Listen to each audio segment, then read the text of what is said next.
ನಮಸ್ಕಾರ. ರಿವ್ಯೂ ಚಾನಲ್ಗೆ ಸ್ವಾಗತ. ನಾನು ಸೌಖ್ಯ ಗಾಂವ್ಕರ್.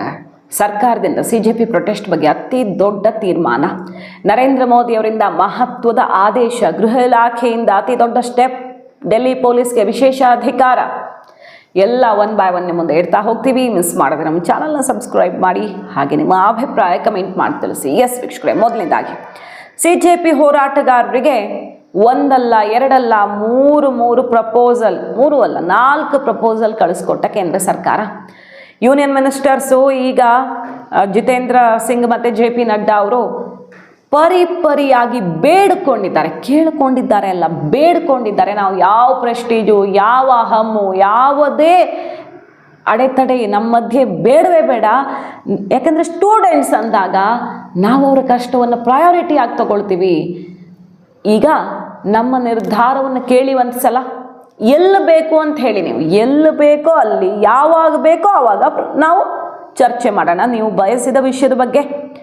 4 ಫಾರ್ಮಲ್ ಪ್ರಪೋಸಲ್ಗಳನ್ನು ಡಿಸ್ಕಷನ್ ಮೇಲೆ ಕಳಿಸ್ಕೊಡ್ಲಾಗಿದೆ ಅನ್ನೋದನ್ನು ಈಗ ಡಾಕ್ಟರ್ ಜಿತೇಂದ್ರ ಸಿಂಗ್ ಅವರು ಹೇಳ್ತಿದ್ದಾರೆ.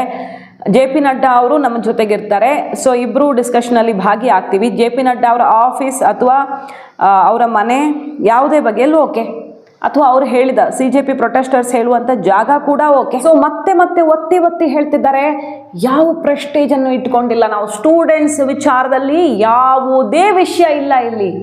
ಪರಿಹಾರ ಅನ್ನೋದು ಬಿಟ್ಟರೆ, ಪರಿಹಾರಕ್ಕೆ ನಾವು ಬರಬೇಕು, ಸೊಲ್ಯೂಷನ್ಗೆ ಬರಬೇಕು ಅನ್ನೋದು ಬಿಟ್ಟರೆ ಇನ್ನು ಯಾವ ವಿಷಯವೂ ನಿಮ್ಮ ನಡುವೆ ಇಲ್ಲ. So any time any place ನೀವು ಹೇಳಿದ ಕಡೆ ನಾವು ಬರ್ತೀವಿ ಅನ್ನುವಂಥ ಘೋಷಣೆಯನ್ನು ಮಾಡಿದ ಕೇಂದ್ರ ಸರ್ಕಾರ ಅಫಿಷಿಯಲಿ ಪ್ರಪೋಸಲ್ ಕಳಿಸ್ಕೊಟ್ಟಿದೆ. ಇದನ್ನು ಸುಮ್ಮನೆ ಯಾರೋ ಒಬ್ಬರು ಮಂತ್ರಿ ಸ್ಟೇಟ್ಮೆಂಟ್ ಅಲ್ಲ, ಇದು ಅಫಿಷಿಯಲ್ ಆಗಿ 4 ಪ್ರಪೋಸಲ್ಗಳನ್ನು ಸಿಜೆಪಿ ಪ್ರಮುಖರಿಗೆ ಕಳಿಸ್ಕೊಟ್ಟಿದೆ.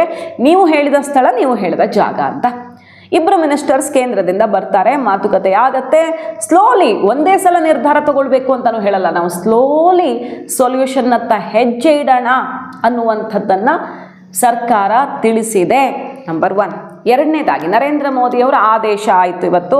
ಅದರಂತೆ ಫಾಸ್ಟ್ ಟ್ರ್ಯಾಕ್ ಕೋರ್ಟ್ಗಳ ಸ್ಥಾಪನೆ ಆಗೇ ಬಿಟ್ಟಿದೆ, ಆಗತ್ತೆ ಅನ್ನುವಂಥ ಘೋಷಣೆ ಆಯ್ತಲ್ವಾ, ಈಗ ಆಗಿದೆ. ಪ್ರಧಾನಿ ಪೋಸ್ಟ್ ಬೆನ್ನಲ್ಲೇ ಫಾಸ್ಟ್ ಟ್ರ್ಯಾಕ್ ಕೋರ್ಟ್ಗಳನ್ನು ಸ್ಥಾಪಿಸಲಾಗಿದೆ. 4 ರಾಜ್ಯಗಳಲ್ಲಿ 5 ಫಾಸ್ಟ್ ಟ್ರ್ಯಾಕ್ ಕೋರ್ಟ್ಗಳ ಪೀಠ ಸ್ಥಾಪನೆ ಆಗಿದೆ. ಬಾಂಬೆ ಹೈಕೋರ್ಟ್ನಲ್ಲಿ 2 ಪೀಠ, ಭೋಪಾಲ್, ಕೋಲ್ಕತ್ತಾ, ದೆಹಲಿ ಹೈಕೋರ್ಟ್ಗಳಲ್ಲಿ ಈ ಫಾಸ್ಟ್ ಟ್ರ್ಯಾಕ್ ಪೀಠವನ್ನು ರಚನೆ ಮಾಡಲಾಗಿದೆ. ಮುಂದಿನ ವಾರವೇ ಕೋರ್ಟ್ಗೆ CBI ಚಾರ್ಜ್ ಶೀಟನ್ನು ಸಲ್ಲಿಕೆ ಮಾಡುತ್ತೆ. ಪ್ರಶ್ನೆ ಪತ್ರಿಕೆ ಲೀಕ್ ಆರೋಪಿಗಳ ವಿರುದ್ಧ ಚಾರ್ಜ್ ಶೀಟ್ ಸಲ್ಲಿಕೆಯಾಗಿ ತಕ್ಷಣ ಕ್ರಮ ಆಗತ್ತೆ.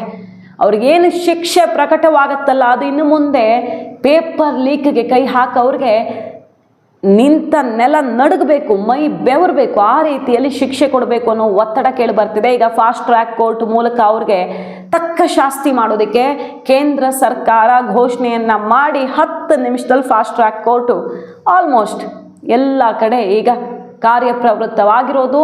ಚಾರ್ಜ್ ಶೀಟ್ ಸಲ್ಲಿಕೆಯಾಗತ್ತೆ ಅನ್ನೋದು ಒಂದು ಮಹತ್ವದ ಬೆಳವಣಿಗೆ ಈ ಕೇಸ್ಗೆ ಸಂಬಂಧಪಟ್ಟಂತೆ. ಇದಿಷ್ಟು ಗೌರ್ಮೆಂಟ್ ಕಡೆಯಿಂದ ಆಗಿರೋದು.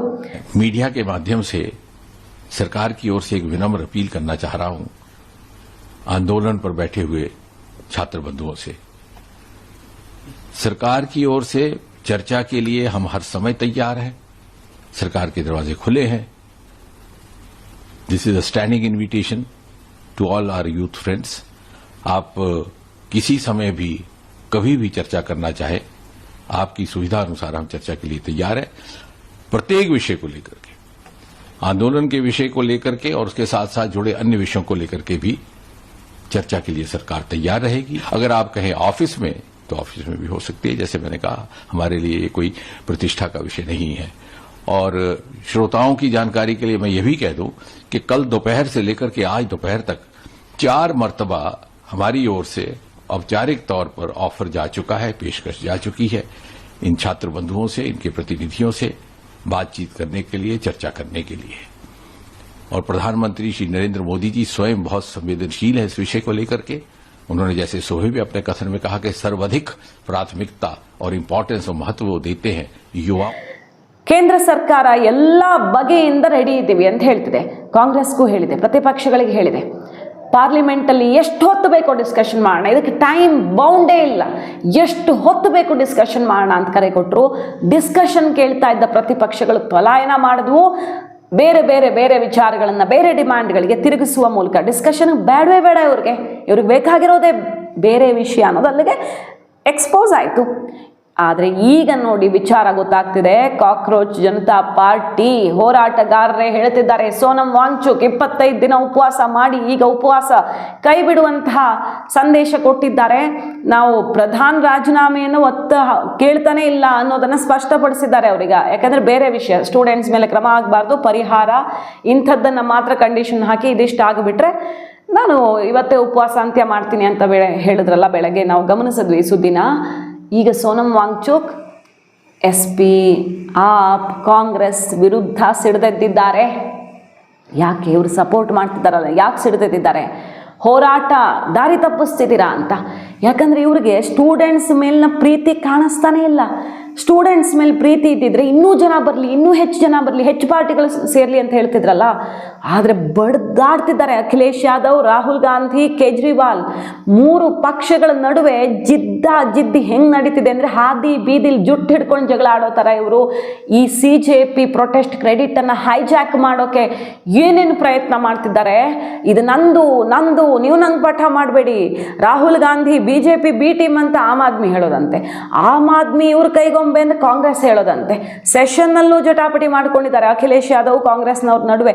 ನೀವು ನಮಗೆ ಪಾಠ ಮಾಡೋಕ್ಕೆ ಬರಬೇಡಿ, ನೀವು ನಮಗೆ ಪಾಠ ಮಾಡೋಕ್ಕೆ ಬರಬೇಡಿ ಅಂತ ಕಿತ್ತಾಡ್ಕೊಳ್ತಿದ್ದಾರೆ. ಇವರನ್ನು ನೋಡಿ ಛೀ ಥೂ ಅಂತಿದ್ದಾರೆ. ಇವ್ರಿಗೆ ಸಿನ್ಸಿಯಾರಿಟಿ ಇಲ್ಲ ಹೋರಾಟದಲ್ಲಿ, ಸ್ಟೂಡೆಂಟ್ಸ್ ಮೇಲೆ ಯಾವ ಕಾಳಜಿಯೂ ಕಾಣ್ತಿಲ್ಲ, ಅಂಥವ್ರನ್ನ ಹತ್ರನೂ ಬಿಟ್ಕೊಳ್ಳಲ್ಲ ನಾವು ಅಂತ ಸೋನಂ ವಾಂಗ್ಚುಕ್ ಸಿಡಿದೆದ್ದಿದ್ದಾರೆ. ಇನ್ನು ದೀಪ್ಗೆ ಒಂದು ಮಾತು ಹೇಳಿದ್ರು, ಏನಂತ, ಈ ಹೋರಾಟ ದಾರಿ ತಪ್ಪಿಸೋದಿಕ್ಕೆ ಅಂತಾನೆ ಬೇರೆಯವರು ಬಂದು ಸೇರ್ಕೊಳ್ತಿದ್ದಾರೆ, ಗೂಂಡಾಗಳನ್ನು ಕಳಿಸಿಕೊಡ್ಲಾಗ್ತಿದೆ ಅಂತ. ಅವ್ರು BJP ಕಡೆನೂ ಬೆರಳು ತೋರಿಸಿದ್ರು, ಇಲ್ಲಿ ಕಲ್ಲುಗಳನ್ನು ಕಳಿಸ್ಕೊಡ್ಲಾಗ್ತಿದೆ ಕೆಟ್ಟ ಹೆಸರು ತರೋಕೆ ಅಂತಲೂ ಹೇಳಿದ್ರು. ಸೊ ಇದು CJPನೇ ಕಟ್ಟಿದ ಕಥೆಯೋ ಅಥವಾ CJPಗೂ ಗೊತ್ತಿಲ್ಲದಂಗೆ ರಾಜಕೀಯ ಪಕ್ಷಗಳು ಹೈಜಾಕ್ ಮಾಡಿದ ರೀತಿಯೋ ಅನ್ನೋದೇ ಆಶ್ಚರ್ಯ. ಇಂಟೆಲಿಜೆನ್ಸ್ ಒಂದು ಕಡೆ ಆಶ್ಚರ್ಯ ಪಡುವಂಥ ಬೆಳವಣಿಗೆ ಆಗಿದೆ. ಯಾಕಂದರೆ ಇಂಟೆಲಿಜೆನ್ಸ್ಗೆ ಸಿಕ್ಕಿದ್ದ ರಿಪೋರ್ಟು ಮ್ಯಾಕ್ಸಿಮಮ್ 10,000 ಜನ ಮಾತ್ರ ಸೇರ್ತಾರೆ, ಸ್ಟೂಡೆಂಟ್ಸೇ ಸೇರ್ತಾರೆ, ಕೆಲವು ಸಪೋರ್ಟ್ ಮಾಡೋದಕ್ಕೆ ಬರ್ತಾರೆ ಅಂತ. ಆದರೆ ಯಾವುದೇ ಇನ್ಫಾರ್ಮೇಷನ್ ಎಲ್ಲೂ ಶೇರ್ ಆಗದಂತೆ 50,000 ಹತ್ತತ್ರ ಜನ ಸೇರಿಬಿಟ್ಟಿದ್ದಾರೆ. 20ನೇ ತಾರೀಕಾದಂಥ ಅವಘಡ ಏನು ಅಂತ ಗಮನಿಸಿದ್ದೀವಿ.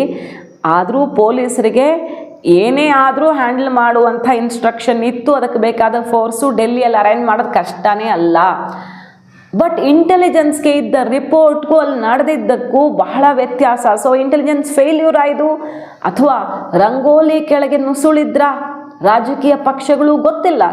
ಮೋದಿ ಮನೆ ಎದುರು, ನಿವಾಸದ ಎದುರು ಪ್ರೊಟೆಸ್ಟ್ಗೆ ಹೋಯ್ತಲ್ವ ಕಾಂಗ್ರೆಸ್ಸು, ಅಲ್ಲಿ ಹೋಗಿದ್ದು ಖರ್ಗೆ ಅವರ ಬರ್ಡೇ ಸೆಲೆಬ್ರೇಷನ್ಗೆ ಅಂತ. ಫಸ್ಟ್ ಸೆಕ್ಯೂರಿಟಿ ಫೋರ್ಸ್ಗೆಲ್ಲ ಮಾಹಿತಿ, ಅಲ್ಲಿಂದ ಮೋದಿ ನಿವಾಸ ತುಂಬ ದೂರ ಅಲ್ಲ, 1.5 ಕಿಲೋಮೀಟ್ರ್ 2 ಕಿಲೋಮೀಟ್ರ್ ಬರುತ್ತೆ. ಇದ್ದಕ್ಕಿದ್ದಂತೆ ತಮ್ಮ ದಿಕ್ಕನ್ನು ಬದಲಿಸ್ತಾರೆ, ಯಾವುದೇ ಅನುಮಾನ ಬರದಂತೆ ಬರ್ಡೇ ಸೆಲೆಬ್ರೇಷನ್ ಮಾಡ್ತಾ. ಸೊ ಈ ರೀತಿ ಏನಾದರೂ ಪ್ಲ್ಯಾನ್ ಆಗಿತ್ತಾ? 8-10 ಸಾವಿರ ವಿದ್ಯಾರ್ಥಿಗಳಿದ್ದಲ್ಲಿ ಗೂಂಡಾಗಳು, ಗ್ಯಾಂಗ್ಸ್ಟರ್ಗಳು, ರಾಜಕೀಯ ಪಕ್ಷಗಳ ಕಾರ್ಯಕರ್ತರು, ಆ್ಯಕ್ಟಿವಿಸ್ಟ್ಗಳು ಎಲ್ಲ ಬಂದು ಸೇರ್ಕೊಂಡು ಬಿಡ್ತಾರೆ. ಸೊ ದಾರಿ ತಪ್ಪು ಹೋಯ್ತು ಅನ್ನೋದು ಈಗ ಬಯಲಾಗ್ತಿದೆ. ಇಷ್ಟೆಲ್ಲ ಆದಮೇಲೆ ತಮ್ಮ ಪ್ರಪೋಸಲ್ ಅಕ್ಸೆಪ್ಟ್ ಮಾಡಿಕೊಂಡ್ರೆ ಓಕೆ, ಕೇಂದ್ರ ಸರ್ಕಾರ ವಿದ್ಯಾರ್ಥಿಗಳ ಕರೆಗೆ ಹೋಗ್ಬಿಡೋದಕ್ಕೆ ಯಾವುದೇ ಸಂದರ್ಭದಲ್ಲಿ ರೆಡಿ ಇದೆ ಅಂತ ಹೇಳಾಗಿದೆ. ಇಲ್ಲ, ಇನ್ನೂ ನಿಲ್ಲಿಸಲ್ಲ ಇವರು, ಸೊಲ್ಯೂಷನ್ ಬೇಕಾಗೇ ಇಲ್ಲ ಇವ್ರಿಗೆ, ಸರ್ಕಾರ ಕೆಡವೋದಷ್ಟೇ ಗುರಿ ಅಂದರೆ ಆಗ ಶುರುವಾಗುತ್ತೆ ಆ್ಯಕ್ಷನ್. ಯಾಕಂದರೆ ಈಗ ಡೆಲ್ಲಿ ಪೊಲೀಸರಿಗೆ ಒಂದು ಆದೇಶವನ್ನು ಕೊಡಲಾಗಿದೆ, ಅಂದರೆ ಒಂದು ವಿಶೇಷ ಅಧಿಕಾರವನ್ನು ಕೊಟ್ಟು ಆದೇಶ ಹೊರಡಿಸಲಾಗಿದೆ. ಏನು ಆದೇಶ ಅಂದರೆ ಯಾರನ್ನು ಬೇಕಾದರೂ ಅರೆಸ್ಟ್ ಮಾಡ್ಬೋದು ಪೊಲೀಸರು. ಡೆಲ್ಲಿ ಪೊಲೀಸರಿಗೆ ಚೀಫ್ ಪ್ರಿವೆಂಟಿವ್ ಡಿಟೆನ್ಷನ್ ಪವರ್ಸ್ ಕೊಟ್ಟು NSA ಅಡಿಯಲ್ಲಿ CJP ಪ್ರೊಟೆಸ್ಟ್ ನಡೀತಿರೋ ಹೊತ್ತಲ್ಲಿ ಈಗ NSA ಅಡಿಯಲ್ಲಿ ಚೀಫ್ ಪ್ರಿವೆಂಟಿವ್ ಡಿಟೆನ್ಷನ್ ಪವರ್ಸ್ ಅಂದರೆ ಏನು ಮಾಡ್ಬೋದು, ಇವರು ಯಾರನ್ನ ನಿರ್ದಿಷ್ಟ ಅವಧಿಗೆ ಯಾವಾಗ ಜುಲೈ 19ರಿಂದ ಹಿಡಿದು, ಅಂದರೆ ಈ ತಿಂಗಳು ಅಪ್ಲೈ ಆಗೋ ರೀತಿ ಅಕ್ಟೋಬರ್ ತನಕ ಈ ಸ್ಪೆಷಲ್ ಪವರ್ಸನ್ನು ಕೊಟ್ಟಿದ್ದಾರೆ under national security act.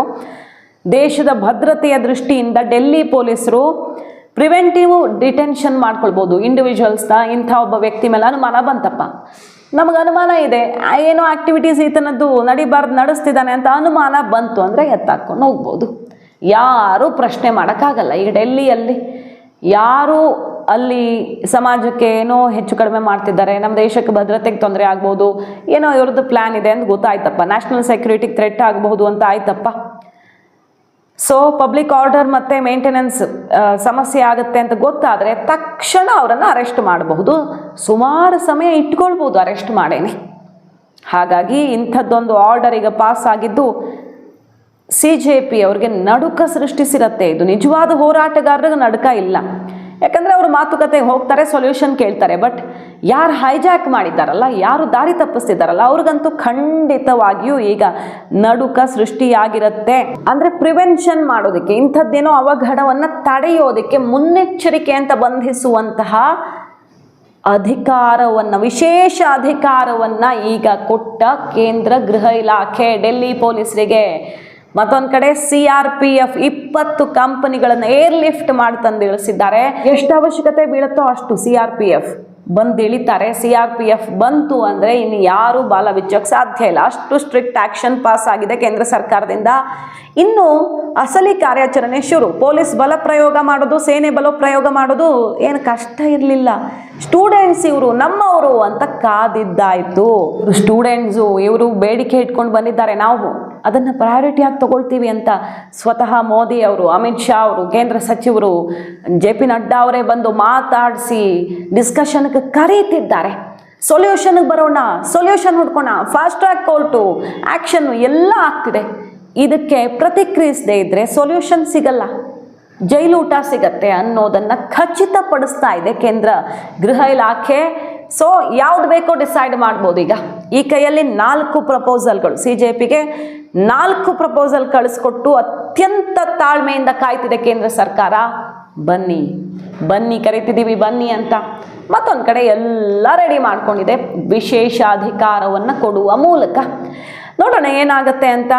Sonam Wangchuk ಬದಲಾದ ವರಸೆ ನೋಡಿದ್ರೆ ಅವರು ಸ್ಟೂಡೆಂಟ್ಸ್ ಪ್ರೊಟೆಸ್ಟ್ಗೆ ಸ್ವಲ್ಪ ಫುಲ್ ಸ್ಟಾಪ್ ಹಾಕೋ ಬಗ್ಗೆ ಯೋಚಿಸುವ ಥರ ಕಾಣಿಸ್ತಿದೆ. ನೋಡಬೇಕಾಗಿದೆ. ಮಾಹಿತಿ ಇಷ್ಟ ಆಗಿದೆ ಮಿಸ್ ಮಾಡಿದ್ರೆ ನಮ್ಮ ಚಾನಲ್ನ ಸಬ್ಸ್ಕ್ರೈಬ್ ಮಾಡಿ, ನಿಮ್ಮ ಅಭಿಪ್ರಾಯ ಕಮೆಂಟ್ ಮಾಡಿ ತಿಳಿಸಿ. Thank you.